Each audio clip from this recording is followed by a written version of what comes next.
हरिशंकर तिवारी और वीरेंद्र प्रताप शाही के वर्चस्व की लड़ाई से पूर्वांचल के इलाके में खून पानी की तरह बहने लगा था। तिवारी और शाही की दुश्मनी की वजह से पूर्वांचल में लाशें गिर रही थी। इसी बीच गोरखनाथ मठ पे योगी की एंट्री हुई। गोरखपुर में माइक से अनाउंस किया जा रहा था, कल 12 से शाम 4 बजे तक लोग अपने घरों से ना निकले। इस दौरान हरिशंकर तिवारी और वीरेंद्र शाही के बीच घंटों गोलियां चलती और लोग सहमे से अपने घरों में बैठे रहते थे।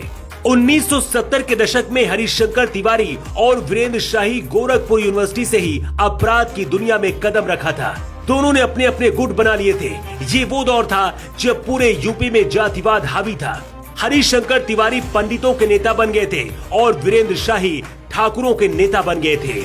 1971 में शाही और तिवारी के बीच गोरखपुर यूनिवर्सिटी और आसपास के इलाके में कई बार टकराव हुए।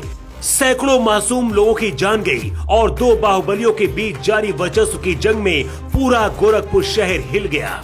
रेलवे के ठेके और अन्य सरकारी कामों के लिए दोनों के बीच वर्चस्व की लड़ाई शुरू हो गई थी। आए दिन दोनों तरफ से कुछ लोग मारे जाते थे। इसमें निर्दोष लोग भी शामिल थे। ये कहानी उस शख्स की है जिसने यूपी में बाहुबल को जन्म दिया। हरिशंकर तिवारी लगातार 23 साल विधायक रहे, जेल में रहकर पहला चुनाव जीता और 26 से ज्यादा मुकदमे दर्ज हुए। हत्या, रंगदारी और सरकारी काम में बाधा डालने के केस दर्ज हुए। शाही और तिवारी की दुश्मनी से पूरा पूर्वांचल कांप उठा था। उस वक्त की सरकारें भी इन दोनों माफियाओं के सामने बेदम नजर आ रही थी। इसी दौरान हरिशंकर तिवारी के संपर्क में आया श्री प्रकाश शुक्ला।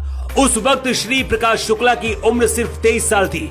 श्री प्रकाश शुक्ला की बहन के साथ 1993 में एक शख्स ने छेड़खानी की थी, जिसे शुक्ला ने सरेआम गोली मार दी।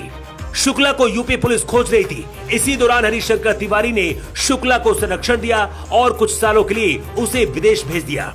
इधर हरिशंकर तिवारी और शाही के बीच अभी भी अदावत चल रही थी। हरिशंकर तिवारी ने श्री प्रकाश शुक्ला को 1997 में विदेश से फिर वापस बुलाया और शाही को ठिकाने लगाने का मिशन दे दिया। श्री प्रकाश शुक्ला ने भी इसे स्वीकार कर लिया। उस दौरान बाहुबली शाही राजनीति में आ गए थे और नए नए विधायक बने थे। लेकिन लखनऊ में 1997 में सरेआम वीरेंद्र प्रताप शाही को भी श्री प्रकाश शुक्ला ने मार दिया।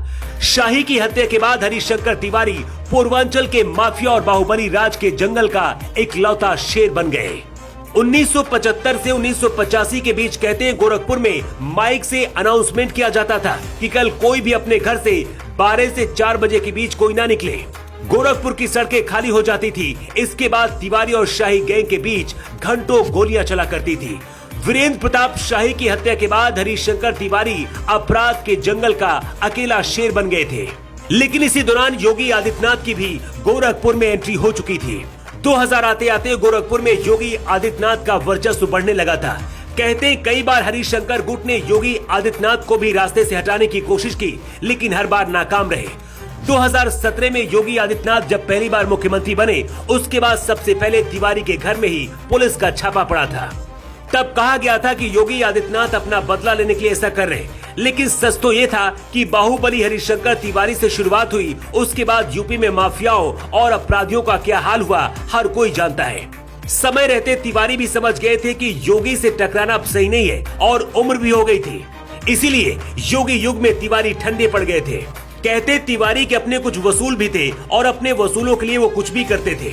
कुछ लोगों के लिए दुश्मन तो कुछ लोगों के लिए रॉबिनहुड और कुछ लोग अभी भी तिवारी को भगवान की तरह मानते हैं। तिवारी के निधन की वजह से पूरे गोरखपुर में शोक का माहौल है। वैसे हरिशंकर तिवारी की इस कहानी को लेकर आपकी क्या राय है? कमेंट बॉक्स पर लिखकर जरूर बताइएगा। योगी के लिए ब्यूरो रिपोर्ट।